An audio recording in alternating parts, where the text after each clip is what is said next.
Masehi adalah awal di mana masa kejayaan Islam itu terjadi.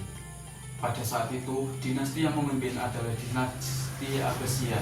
Dinasti Abbasiyah sendiri adalah keturunan Abbasiyah, yaitu paman Nabi Muhammad SAW yang memerintah pada tahun 750 hingga 1258 dari Baghdad, tempat yang dipilih oleh Khalifah Abbasiyah pada kedua pada tahun 762 dan Samarra pada abad ke-9. Masa kejayaan Islam ditandai dengan berkembang pesatnya ilmu, pengetahuan, kebudayaan, dan pendidikan Islam. Pada saat itu, yang menjadi pendorong berkembangnya ilmu pengetahuan karena didirikan lembaga-lembaga yang mendukung perkembangan tersebut. Pada masa itu didirikan lembaga-lembaga yang menjadi pusat pembelajaran ilmu pengetahuan, kebudayaan, dan pendidikan Islam.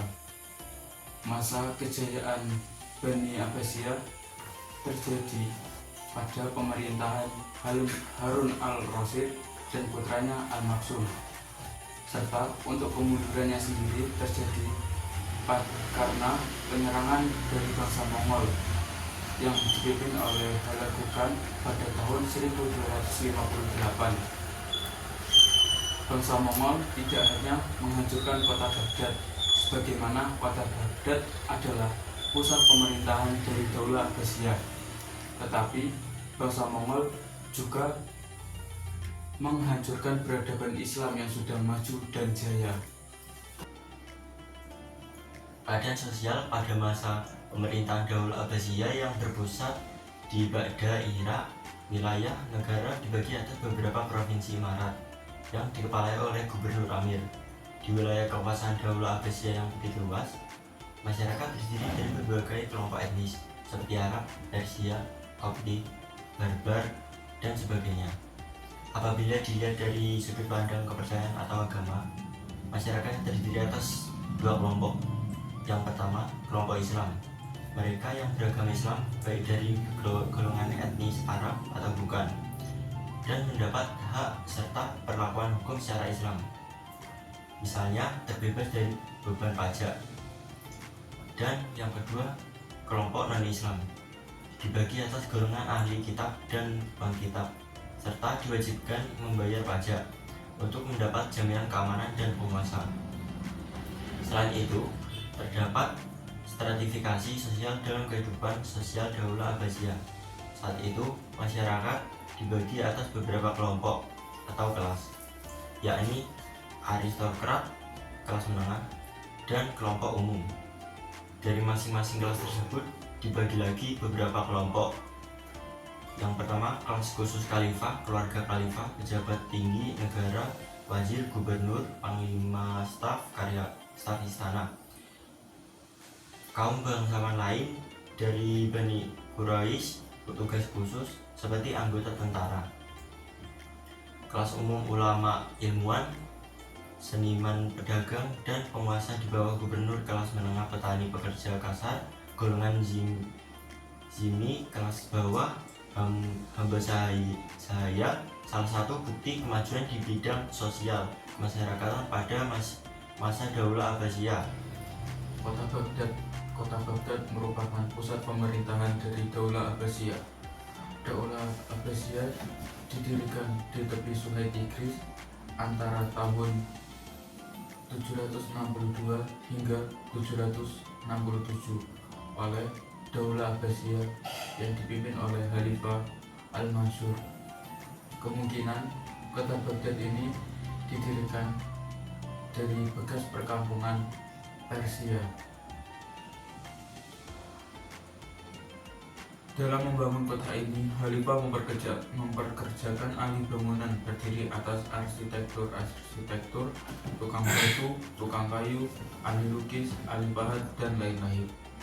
Diitari 3 tembok benteng, kota ini terbagi jadi 4 bagian sama dengan 4 jalan utama dari istana Khalifah ke arah Masjid Agung dan terus menyeluruh ke seluruh Irak. meliputi kira-kira 2 mil pada tepi timur antara gerbang alun-alun Al-Mu'azzam dari utara alun-alun Asy-Syarqi di selatan. Pada zaman modern, kota kuno Baghdad masih dikenali dalam istana Abbasiyah dari akhir abad 12 atau 13 dalam bazar-bazar penuh tembaga emas serta di masjid dan pengajian umum untuk membangun 4 abad kekuasaan kerajaan Ottoman. Baghdad mengalami kemajuan pesat dalam dunia Islam karena kepemimpinan Khalifah Abbasiyah. Dalam pemerintahan Khalifah Abbasiyah telah melimpahkan otoritas sipilnya kepada seorang wazir, otoritas pengadilan kepada seorang hakim, qadhi, dan otoritas militer kepada seorang jenderal amir. Tapi Khalifah sendiri tetap menjadi pengambil keputusan akhir dalam sebuah urusan pemerintahan. Dalam pelaksanaan tugas dan fungsi pemerintahannya, Khalifah Baghdad paling awal mengikuti pola administrasi Persia. Dalam memerintah, kekhalifahan Abbasiyah menampilkan diri di depan publik sebagai pemerintahan imamah yang menekankan karakteristik dan kewibawaan religius. Daulah Abbasiyah telah menjadikan Baghdad sebagai pusat peradaban Islam yang melahirkan berbagai perkembangan intelektual dan perkembangan di bidang fisik. Berbagai pengaruh asing yang melahirkan karya-karya bahasa Persia, Sanskerta, Suria, Yunani, dan bahasa Arab, sehingga melahirkan ilmu pengetahuan, filsafat, dan berbagai bidang lainnya. Baitul Hikmah didirikan oleh Khalifah Al-Ma'mun pada tahun 215 hingga 830. Perpustakaan ini dulunya dirintis oleh ayahnya Harun al-Rasyid. Akan tetapi, cikal bakal Baitul Hikmah sudah ada masa kekhalifahan Abu Ja'far al-Mansur. Pada masa Khalifah Abu Ja'far baru dikhususkan pembangunan pada karya buku tulisan berbahasa Arab dan terjemahan bahasa lain. Pada masa Harun al-Rasyid dibuat bangunan khusus untuk memperbaiki kitab yang ada dan terbuka di hadapan pengajar dan murid. Harun al-Rasyid juga membangun gedung mewah dan megah untuk menyimpan kitab-kitab dan manuskrip yang nantinya bernama Baitul Hikmah.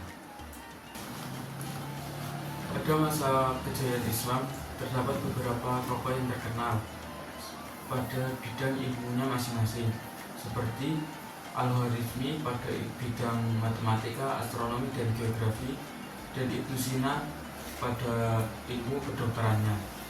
Kali ini kita akan membahas tentang Al-Khwarizmi. Al-Khwarizmi sendiri adalah ilmuwan muslim yang hidup pada abad ke-9. Al-Khwarizmi dikenal sebagai Bapak Al-Jabar karena kontribusinya dalam bidang matematika, astronomi, dan geografi.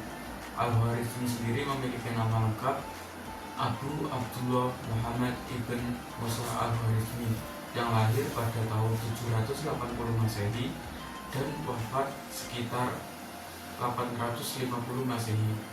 Ia bekerja di Baitul Hikmah, kota Baghdad, bagaimana Baitul Hikmah adalah pusat pembelajaran ilmu pada masa itu. Kontribusi Al-Khwarizmi yang pertama memperkenalkan angka 0 dan sistem penomoran Arab, memperkenalkan sistem bilangan desimal ke dunia barat, merevisi geografi Ptolemus,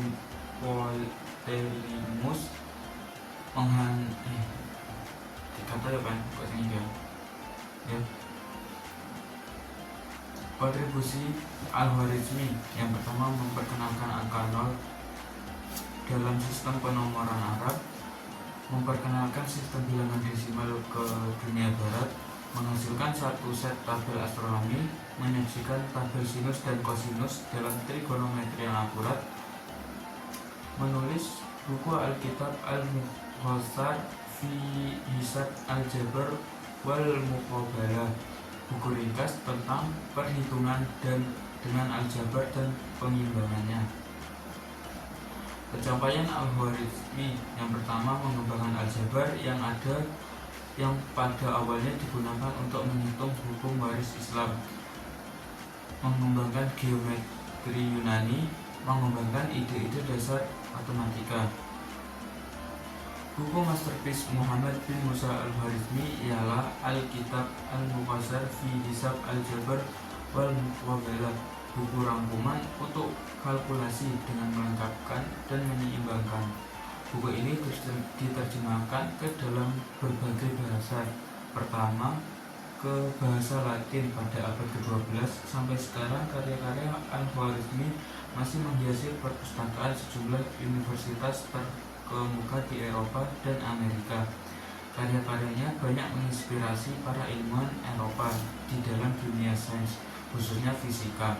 Pada masa kejayaan Islam, terutama masa pemerintahan Al-Ma'mun, terdapat sejumlah ilmuwan asing, khususnya dari Yunani, dengan berbagai latar belakang agama yang belajar, magang, atau join research ke lembaga yang dipimpin oleh Al-Khwarizmi.